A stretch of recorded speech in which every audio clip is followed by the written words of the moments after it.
اسے ساتھ لیے اب لان میں کھیل رہے تھے اور چھوٹی چھوٹی باتیں بھی کر رہے تھے۔ وہ جو پہلے ڈری سہمی سی تھی اب بہت جلد بہل گئی تھی اور ان کے ساتھ اب باتیں بھی کر رہی تھی۔ سمی جو پہلے کچھ پریشان سا تھا کہ وہ بالکل الگ اور انوکھے ماحول میں کیسے ایڈجسٹ کرے گی، اب وہ کافی سکون میں تھا۔ جاگنگ کے بعد وہ سیدھا بیسمنٹ میں آیا تھا۔ آہان کی پریکٹس جاری تھی۔ 20 فٹ کے فاصلے سے بھی وہ نشانہ صحیح نہیں لگا پا رہا تھا اور اب وہ جھنجھلاہٹ کا شکار ہونے لگا تھا۔ کیا بات ہے چیمپ، ابھی سے تھکنے لگے؟ ابھی تو زندگی کے بڑے بڑے امتحان باقی ہیں۔ ماہر خان نے اس کے کندھے پر ہاتھ رکھ کر کہا تھا۔ کیا ڈیڈ یار، اب تو میٹرک کا اسٹوڈنٹ ہوں، اب تو چیمپ بولنا بند کرے۔ وہ روحاسا ہوا تھا۔ کچھ یہ نشانہ لگانا اس کے لیے کافی مشکل پیش آ رہی تھی۔ کچھ ویسے ہی وہ سب تو جیسے آدم بیزار ہو چکے تھے۔ ماں وہ بیمار رہتی تھی، دیا کی غم میں آہستہ آہستہ گھل رہی تھی اور کچھ ویسے ہی صبر ہی نہیں آتا تھا کسی کو بھی۔ اس کے مقابلے میں تو فلزا نے اپنا دل زیادہ مضبوط کر رکھا تھا کہ وہ ماں کے سامنے خود کو کمپوز رکھتی، ان کو ہنسانے کا، ان کا دھیان بٹانے کی کوشش کرتی رہتی۔ ہاں، مگر تنہائیوں میں جی بھر کے رویا کرتی تھی، اسے یاد کرتی اور بے تحاشا یاد کرتی، جو اس کے وجود کا ہی ایک حصہ تھی مگر اس سے الگ ہو گئی تھی۔ وہ اس کی یاد میں کافی بے حس بنتی جا رہی تھی، ظالمانہ حد تک بہادر اور نڈر۔ اس کی اور علیزے کی پریکٹس بھی لگاتار جاری تھی۔ انہیں سب سے پہلے سیلف ڈیفنس کی ٹیکنیک سکھائی جا رہی تھی۔ پھر ماہر خان نے اسے کافی پریکٹس کروائی۔ وہ اب اپنے کمرے میں آیا تھا، سب اسکول کے لیے تیار تھے۔ امن جو کہ اپنی ذہانت کی وجہ سے اسکول میں ایک رائزنگ سٹار تھا اور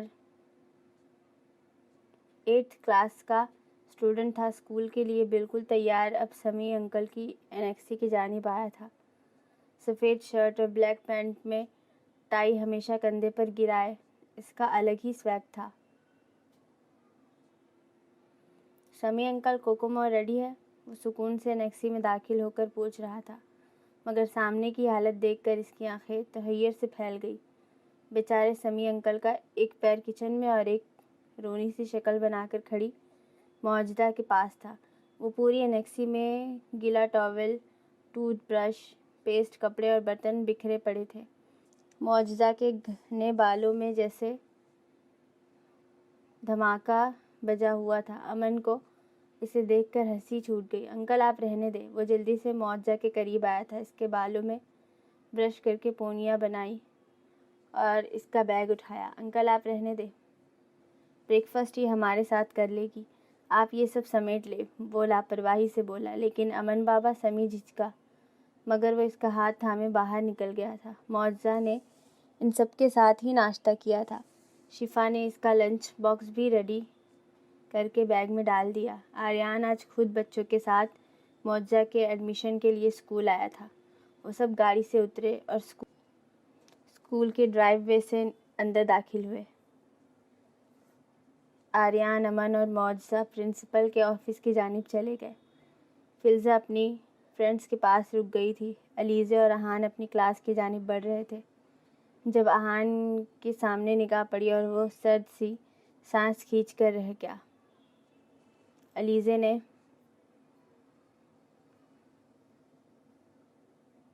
خونکار نگاہوں سے سامنے گھورا اور غیر محسوس طریقے سے آہان کے مزید پاس ہو کر چلنے لگی۔ جمعہ 8 دن ہوئے تھے اسے اسکول مائیگریٹ ہوئے۔ پہلے تو بڑی بیزار شکلیں بنائے گھومتی تھی، مگر اب کچھ دن ہوئے تھے وہ آہان ماہر خان کی سایہ بن گئی تھی جیسے۔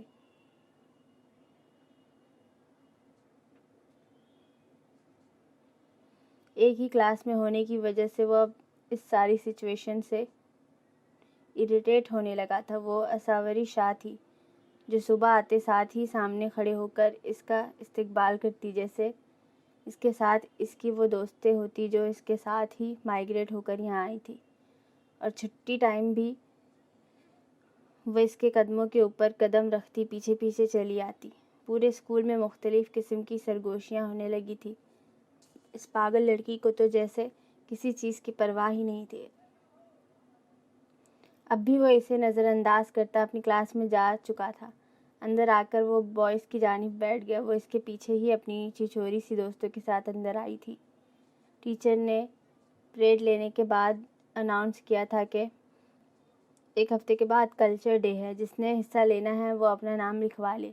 جنہوں نے حصہ لینا تھا وہ کلاس میں ہی اپنا اپنا نام لکھوا رہے تھے، جبکہ یہ تینوں کلاس سے باہر نکل آئے تھے۔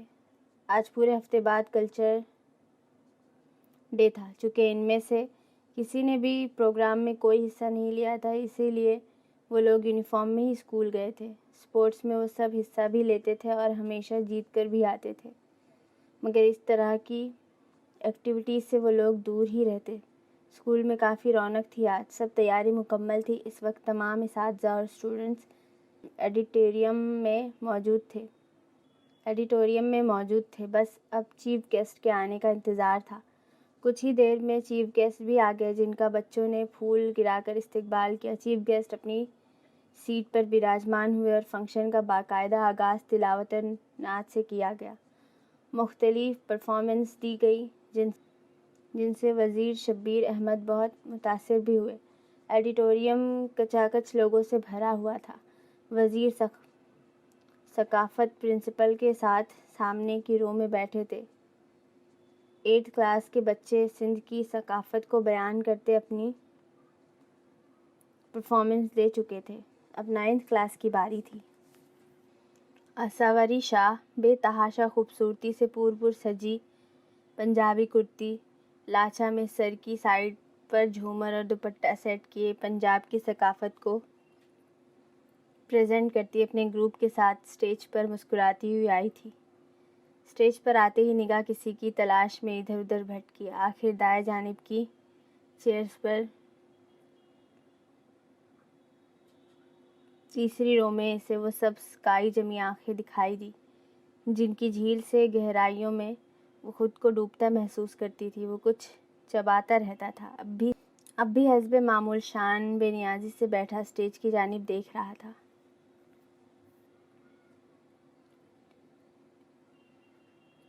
گانا بجا، پرفارمنس شروع ہوئی، ایڈیٹوریم کلیپنگ سے گونجا۔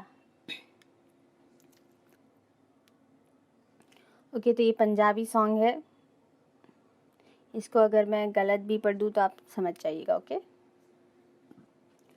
مردیاں تیرے اولے ایٹیٹیوڈ تے کتے دس رہنا تو کیڑے لیٹیٹیوڈ تے سونیاں شوقینا وے تو قیمتی نگینا ماڑی چیز اتے اکھ نہیں میں رکھ دی گل سن کے جا سردارا تیرے تے جٹی اکھ رکھتی۔ وہ اپنی پرفارمنس کے دوران جان بوجھ کر صاف صاف اشارہ کر رہی تھی کہ آج کل جٹی کس پر آنکھ رکھ رہی ہے۔ احان نے دانت کچکچا کر اس پاگل لڑکی کو دیکھا۔ 1 مرتبہ، 2 مرتبہ، تیسری بار لڑکوں کی بہت زیادہ ہوٹنگ پر احان ماہر خان نے پہلو بدلا۔ سنیپ چیٹ اتے گیت سارے تیرے پاواں جڑے میرے دل دے وے بوتے نیڑے وے ایک تو ہی ہے پسند دل تیرے اتے آیا انج دنیا تے لکھا ویسے چہرے وے۔ اب کی بار اساوری نے پھر اس کی جانب اشارہ کیا تھا۔ احان ماہر خان بھرنا کر اپنی سیٹ سے اٹھا تھا۔ لڑکوں کی ہوٹنگ کے دوران وہ سرخ چہرہ لیے وہاں سے نکلتا چلا گیا۔ نیو یارک کے ایک اپارٹمنٹ کی در و دیوار پر اس وقت جیسے سوگ کی سی کیفیت طاری تھی۔ اسی اپارٹمنٹ کے ایک کمرے میں وہ بیڈ پر اوندھے منہ لیٹا ہوا تھا۔ پھر اچانک اس نے اپنا سرخ چہرہ لال انگارہ وحشت بھری نگاہیں اٹھائی اور ہاتھ میں پکڑے فریم پر جم کر رہ گئی۔ ارشن مہابیر حفیظ سالوں سے تڑپ رہا تھا، مر رہا تھا، پل پل قطرہ قطرہ پگھلتا جاتا تھا۔ اگر یہاں نہ آتا تو مر جاتا، اگر پاکستان نہ چھوڑتا تو مر جاتا۔ اس کی ہم شکل کو روز اپنے سامنے دیکھتا تو روز تل تل کر کے مرتا۔ تبھی سب کچھ پیچھے چھوڑ آیا تھا۔ بے ربط خیالات، منتشر سوچیں، حیات کی گہما گہمی اور 400 شور و گل، ان سب کے باوجود تمہارا خیال پوری شدت سے میرے دل و دماغ پر حاوی ہے۔ اے خوش گفتار روح، سکون کا ہر راستہ تمہارے در و بام تک جاتا ہے۔ وہ تصویر کی جانب دیکھ کر اپنے دل میں اسے مخاطب تھا، بلکہ ہلکی سی نوک کے بعد کوئی کمرے میں داخل ہوا تھا۔ فجر روم میں داخل ہوئی اور ارشن کو ایسے دیکھ کر ایک مرتبہ پھر جیسے ٹوٹ ہی گئی۔ آج اس کا بیٹا بھی تو ٹھیک اس مقام، اس تکلیف اور دردناک دور سے گزر رہا تھا جس میں برسوں پہلے وہ خود مبتلا ہوئی تھی۔ وہ سنبھل نہیں پا رہا تھا اور فجر کو سمجھ نہیں آ رہی تھی کہ آخر اسے کیسے سنبھالے۔ ارشن نے دروازے کی جانب دیکھا اور ماں کے احترام میں گھنے سیاہ بالوں میں ہاتھ پھیرتا اٹھ بیٹھا۔ ابھی پہلی محبت کے بہت سے قرض باقی ہیں، ابھی پہلی مسافت کی تھکن سے چور ہے پاؤں، ابھی پہلی رفاقت کا ہر ایک گھاؤ سلامت ہے، ابھی مقتول خوابوں کو بھی دفنایا نہیں ہم نے، ابھی آنکھیں ہیں عدت میں، ابھی یہ سوگ کے دن ہیں، ابھی اس غم کی کیفیت سے باہر کس طرح آیا،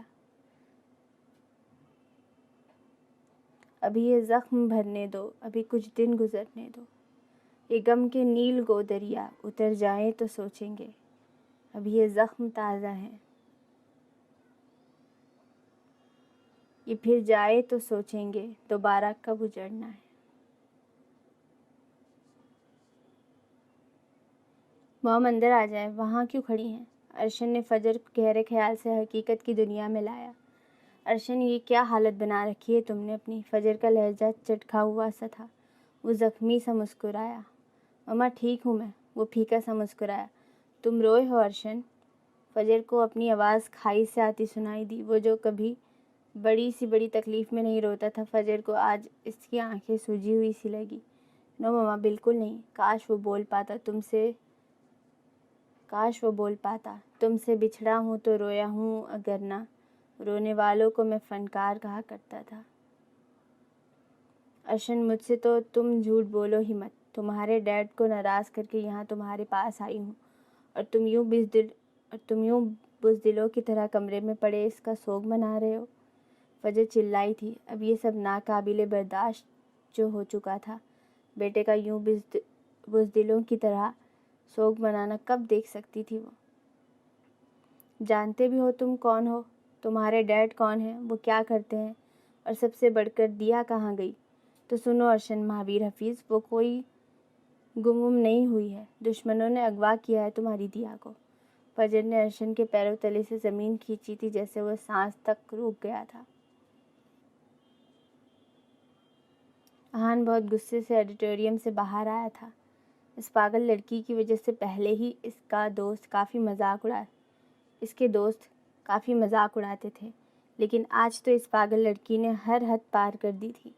احان آڈیٹوریم سے نکل کر اپنی کلاس میں چلا آیا تھا، پھر اپنے لیپ ٹاپ پر اپنی پڑھائی کرتا رہا۔ انہیں اسی طرح کے ایکٹیویٹیز میں لیپ ٹاپ اسکول میں لانے کی پرمیشن ہوا کرتی تھی، یا تب جب ٹیچر کہا کرتے تھے۔ باقی کا وقت اس نے ادھر ہی گزارا تھا۔ آڈیٹوریم میں فلزا علیزہ اپنی فرینڈ کے ساتھ بیٹھی انجوائے کر رہی تھی، معجزہ فلزا کے پاس، جبکہ خضر علیزہ کے ساتھ بیٹھا تھا۔ امن اپنے فیورٹ ٹیچر کے پہلو میں بیٹھا تھا۔ آج ٹیچر علی وزیر نے ڈائس پر جا کر سب کے سامنے اسے پرفیکٹ اسٹوڈنٹ اناؤنس کیا تھا۔ اسے پرفیکٹ کا بیج بھی دیا گیا تھا، اور یہ رپورٹ اس کے خود کے ٹیچر نے ہی تیار کی تھی۔ بلا شبہ وہ اتنا ہی ذہین فطین تھا۔ کیسا لگ رہا ہے امن؟ ٹیچر علی نے اس سے مسکراتے پوچھا۔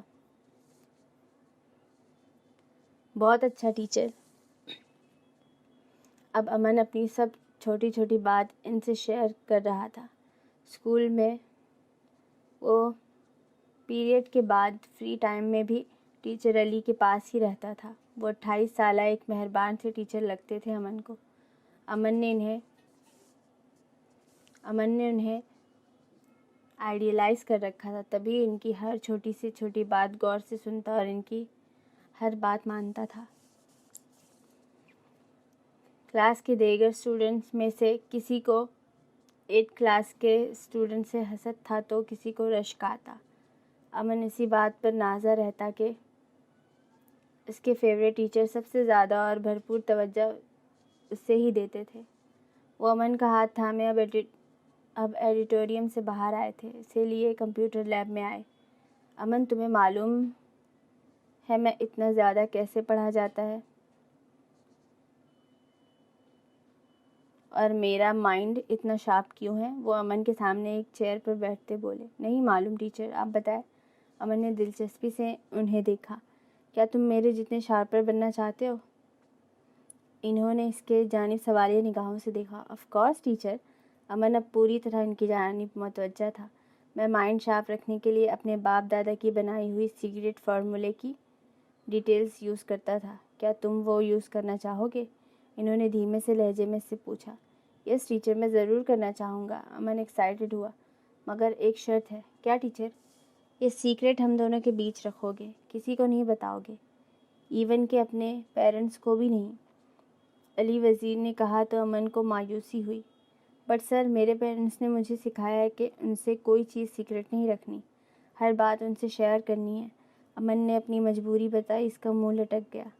ضروری نہیں، اب دیکھو تمہارے پیرنٹس تمہیں کتنی اچھی چیزیں سکھاتے ہیں، اگر تم انہیں شارپ ہو کر ایک کامیاب ترین انسان بن کر دکھاؤ گے، ان کا نام روشن کرو گے، تو سوچو وہ کتنا خوش ہوں گے۔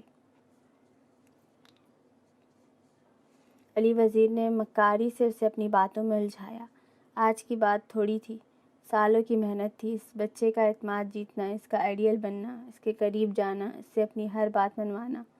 اوکے سر، آپ جیسے بولیں گے میں ویسا ہی کروں گا۔ میں اپنے پیرنٹس کو، خاص کر کے اپنے دادوں کا نام روشن کرنا چاہتا ہوں، جو آپ کہیں گے میں وہ لازمی کروں گا، امن نے اعتماد سے کہا تھا۔ علی وزیر کے چہرے پر ایک مکرو مسکراہٹ تھی۔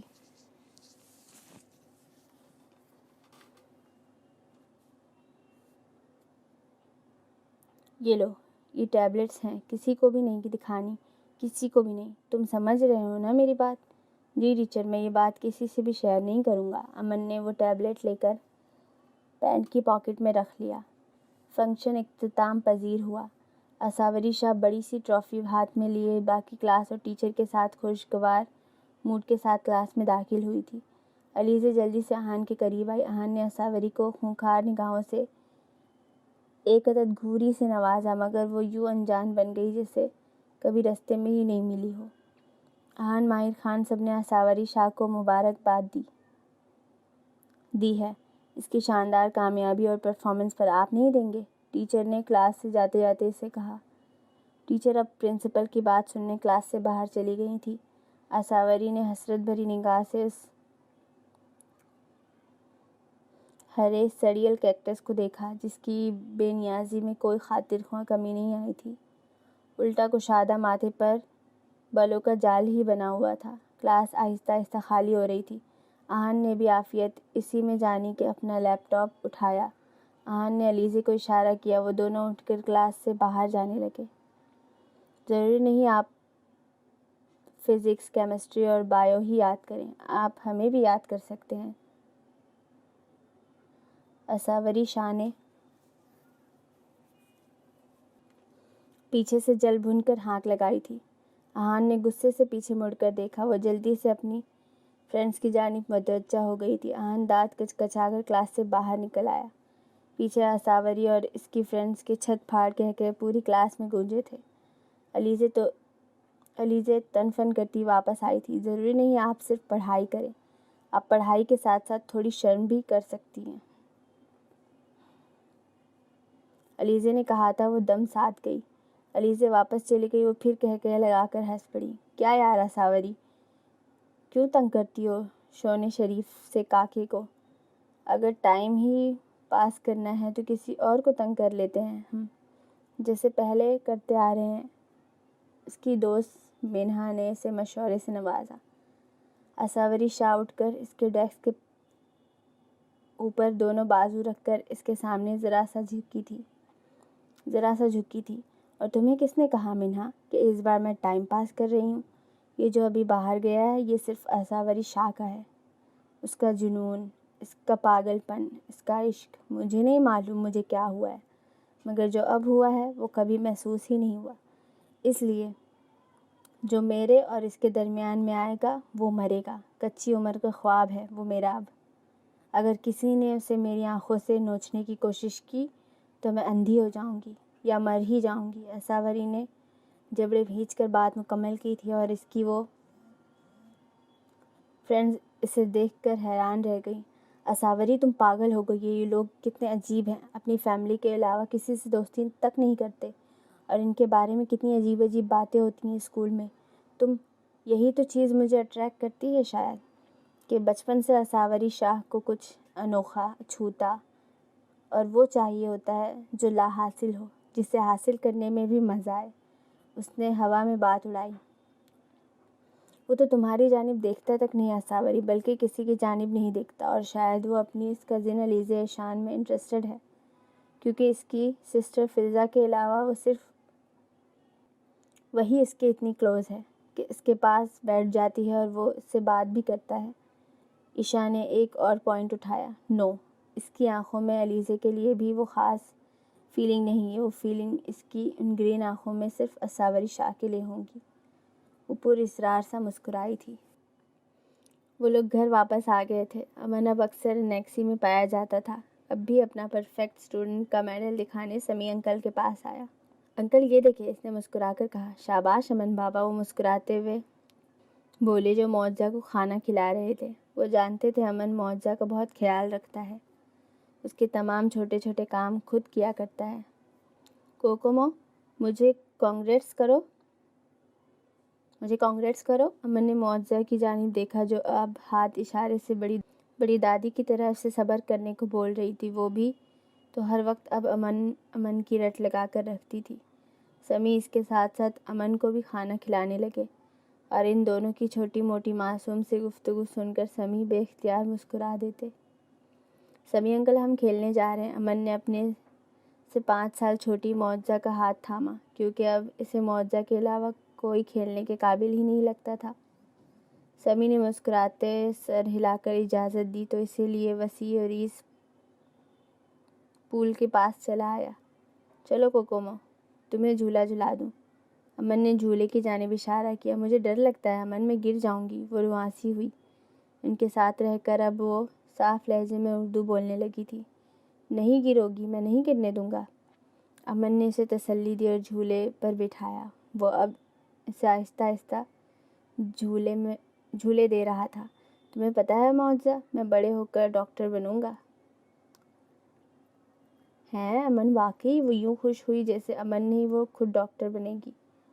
پھر میں اپنے ہاسپٹل کا نام معجزہ ہاسپٹل رکھوں گا۔ امن نے اپنا اگلا پلان بھی بتایا۔ لیکن کیوں؟ ایسے تو سب میرا مذاق اڑائیں گے، معجزہ ہاسپٹل بول کر۔ اسے نئی پریشانی لاحق ہوئی۔ اس کی شکل ایسی تھی کہ امن قہقہہ لگا کر ہنس پڑا۔ کوئی نہیں بولے گا پاگل۔ امن نے اس کے سر پر چپت رسید کی۔ امن! اتنے میں ہی شفا نے انہیں آواز دی۔ چلو آؤ، مما بلا رہی ہیں۔ ان کی بات سن کر پھر میں تمہیں ہوم ورک بھی کراؤں گا۔ اس نے پھر سے اس کا ہاتھ تھاما اور اندر کی جانب چل پڑا۔ امن، میں نے تمہارے لیے فریش جوس بنایا ہے، یہ لو پیو۔ شفا نے ایپل جوس کا گلاس اس کی جانب بڑھایا۔ مما، معجزہ کے لیے؟ امن کو معجزہ کی فکر لاحق ہوئی۔ میں دیتی ہوں گڑیا کو بھی۔ شفا کچن میں جانے لگی۔ رہنے دے مما، مجھ سے اتنا نہیں پیا جائے گا، ہم شیئر کر لیں گے۔ امن نے منہ بنا کر جوس کا گلاس تھاما۔ امن، بری بات، شفا نے اسے گھورا اور معجزہ کے لیے دوسرے گلاس میں جوس لے کر آئی۔ مما، مجھے نہیں پسند یہ، وہ جھنجھلایا۔ امن، پی لو، نہیں تو میں کٹی ہو جاؤں گی۔ مما کو تنگ نہیں کرتے۔ معجزہ نے سیانی اماں کی طرح سے کہا۔ شفا مسکرائی اور معجزہ کو گود میں بٹھایا۔ معجزہ نے جوس پی لیا تو ناچار امن کو بھی کٹی کے ڈر سے گندے گندے منہ بنا کر وہ جوس فنش کرنا پڑا۔ معجزہ تالیاں بجانے لگی جبکہ شفا قہقہہ لگا کر ہنس پڑی تھی۔ نو، رک جاؤ، میرے پاس آؤ، دیکھو میں تمہیں لینے آ گیا۔ وہ اندھا دھند بھاگ رہی تھی اور وہ آج پھر اس کی جانب لپک رہا تھا، اسے پکار رہا تھا، اسے آوازیں دیتا تھا، اسے اپنی جانب کھینچتا تھا۔ نور! اس نے قریب آ کر اس کا بازو پوری طاقت سے کھینچا تھا۔ وہ جو اس سے خوفزدہ ہو کر پاگلوں کی طرح بھاگ رہی تھی واپس مڑ کر لڑکھڑا کر اس کے اوپر گری تھی۔ نور ایماں ہڑبڑا کر چیخ سی مار کر خواب کی کیفیت سے بیدار ہوئی تھی۔ جلدی سے تکیے کے قریب پڑا دوپٹہ اٹھا کر اپنے ارد گرد لپٹا، سانس دھوکنی کی طرح چل رہی تھی جیسے سچ مچ اتنا ہی بھاگی ہو۔ خواب کے بھیانک مناظر پھر آنکھوں کے سامنے لہرائے۔ استغفر اللہ، استغفر اللہ، استغفر اللہ۔ وہ بلند آواز میں آنکھیں میچ کر ورد کرنے لگی۔ شیطان کے بہکاوے، یا اللہ ہمیں اس خواب والے شیطان اور ہر قسم کے شر سے محفوظ فرما۔ نور مہاجن کی آواز سنائی دی۔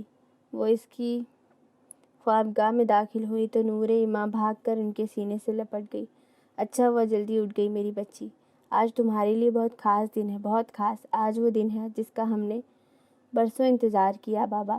آج میری بچی جو خدا کا ایک حسین تحفہ ہے میرے لیے، ایک پاک روح ہے، آج نور پاک بی بی کے منصب پر فائز ہو جائے گی، میری گدی سنبھالے گی میری بچی۔ ساتھ درگاہ کی پاک ہستی کا عرص مبارک ہے۔ تیاریاں چل رہی ہیں، آج بہت خاص طریقے سے تیار کیا جائے گا میری بچی کو۔ ماں ہاجن اسے تفصیلات بتاتی رہیں۔ اپنی بات مکمل ہوئی تو اس کا لرزتا وجود ملاحظہ کیا۔ ارے کیا ہوا میری بچی کو؟ ماں ہاجن نے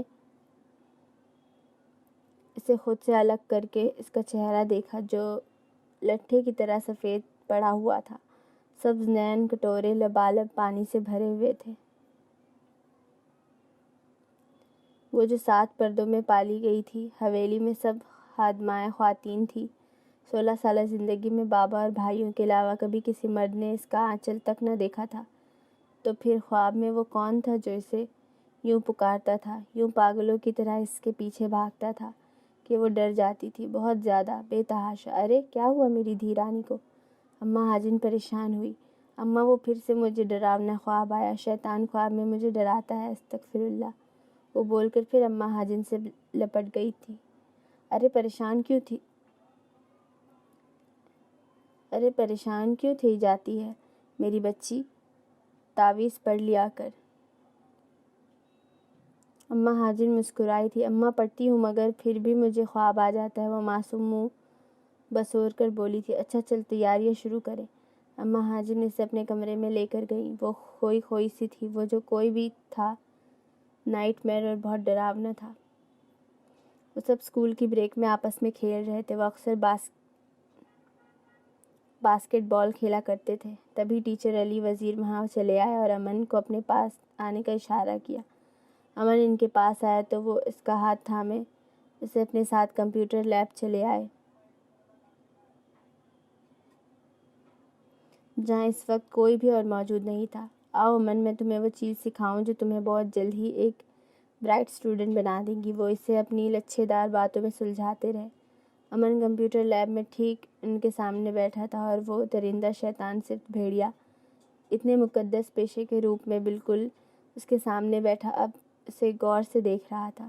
امن، تم نے وہ انرجی ٹیبلٹس لینا شروع کی جو میں نے سیکریٹلی تمہیں دی تھی؟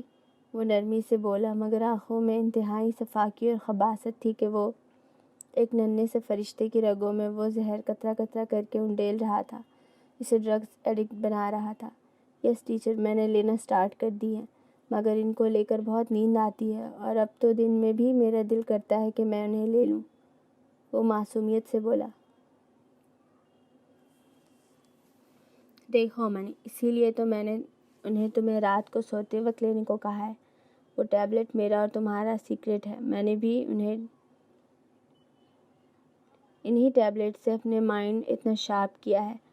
وہ تمہیں بھی بغیر کسی کو بتائے روز لینی ہے۔ اگر کسی کو پتہ چل گیا کہ میں نے تمہیں وہ دی تھی تو باقی اسٹوڈنٹ مجھ سے ناراض ہو جائیں گے اور تمہارے پیرنٹس کو بھی شاید اچھا نہ لگے تو وہ میری کمپلین کر دے، اسی لیے تم یہ سیکریٹ کسی سے شیئر مت کرنا۔ علی وزیر نے مکاری سے اسے 1000 دفعہ کی پڑھائی ہوئی پٹی ایک مرتبہ پھر پڑھائی۔ یس ٹیچر، آپ فکر مت کریں، میں کسی سے شیئر نہیں کروں گا۔ علی وزیر نے اپنا لیپ ٹاپ اس کے سامنے رکھا تھا۔ پروڈکشن سسٹم کے بارے میں پڑھاتے اب لیپ ٹاپ پر کچھ ایسے مناظر چل رہے تھے کہ امن کا ماتھا پسینے سے تر ہو گیا تھا۔ اسے یہ مناظر دیکھ کر ابائی سی آئی۔ سر یہ، اس نے آنکھیں زور سے بند کر لی تھی۔ اٹس اوکے چیمپ، خود ہی تو کہتے ہو مجھے ڈاکٹر بننا ہے، تو یہ سب تو آگے جا کر میڈیکل کی ایجوکیشن کا ہی ایک حصہ ہے۔ It's okay.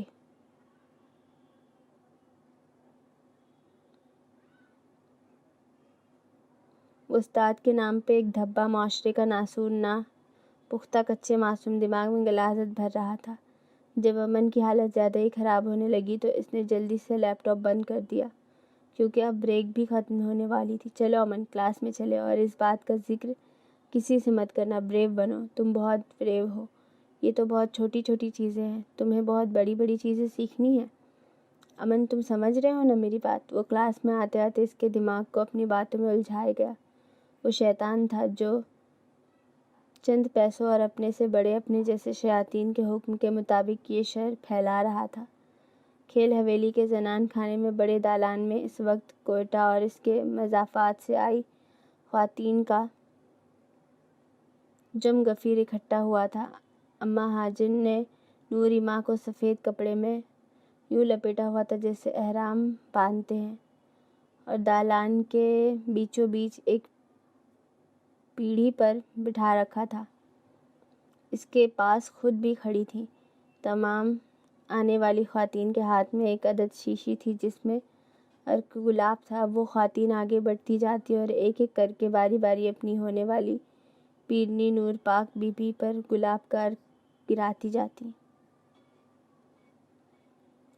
کافی گھنٹوں تک یہ سلسلہ جاری رہا۔ عرق گلاب سے غسل کے بعد اسے سفید لباس پہنا کر تیار کیا گیا۔ قرآن پاک سے شادی کے لیے دلہن بالکل باوضو پاک صاف اور تیار تھی۔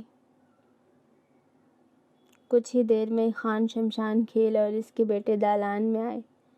مذائقہ خیز وہ زنان خانہ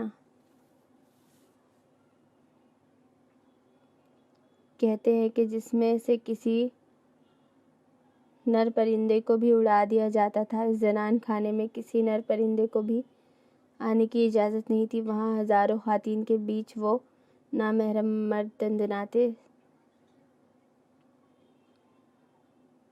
سریا زدہ گردنوں کے ساتھ گھسے چلے آئے تھے۔ دوسری خواتین تھوڑی تھی، یا ان کی عزت نہیں تھی، یا ان کا پردہ نہیں تھا کہ خان شمشان کھیل خود کو کوئی بہت اونچی ہستی سمجھ بیٹھا تھا۔ نعوذ باللہ، نوری ماں کو ایک اونچی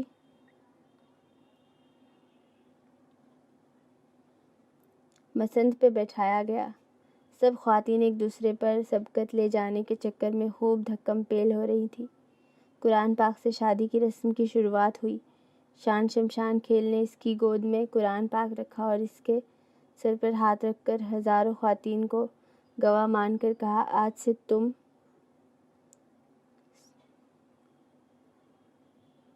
ستی بخشوائی گئی ہو۔ نعوذ باللہ۔ ماشاء اللہ ماشاء اللہ، خواتین بلند آواز سے کہنے لگی۔ لو جی، ہو گئی قرآن پاک سے شادی، بن گئی نور پاک بی بی۔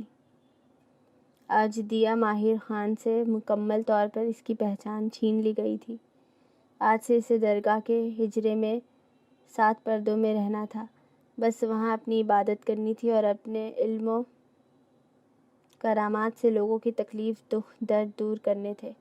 اس کے دماغ میں سالوں سے بٹھایا گیا تھا کہ وہ ایک پاک روح پاک جسم ہے، دنیاوی خواہشات سے پاک، خاندانی جبلتوں سے پاک، ایک خاص ہستی۔ وہ بھی تو اب خود کو ایسا ہی سمجھتی تھی جیسا اسے سکھایا گیا تھا، جو اس کے دماغ میں بٹھایا گیا تھا۔ خواتین اب عقیدت سے آگے بڑھتی اور نور پاک بی بی کے چادر چومتی جاتی، وہ بھی ان کے سروں پر ہاتھ رکھتی جاتی۔ ان خواتین میں بھی تو یہی مشہور کیا گیا تھا کہ سامنے بیٹھی ہستی موزانہ طور پر حویلی میں آئی ہے۔ ایک دن پریاں آئی اور اماں ہاجن کی گود میں اسے ڈال گئی۔ مذائقہ خیز اور عام عقل و شعور رکھنے والے ان انسانوں میں تو ہم پرستی اور اس قدر جاہلانہ تصورات تھے کہ سب نے مان بھی لیا کہ ہاں ایسا ہی ہے۔ حالانکہ ایک مسلمان یہ کیوں بھول جاتا ہے کہ روز قیامت اور روز آخرت تک اس لیے سچے علم، ہدایت اور صراط مستقیم کا سرچشمہ قرآن مجید ہی ہے، جس میں نہ ہی کسی پری کا ذکر ہے اور نہ ہی پاک الہامی کتاب سے شادی رچانے کا کوئی حکم۔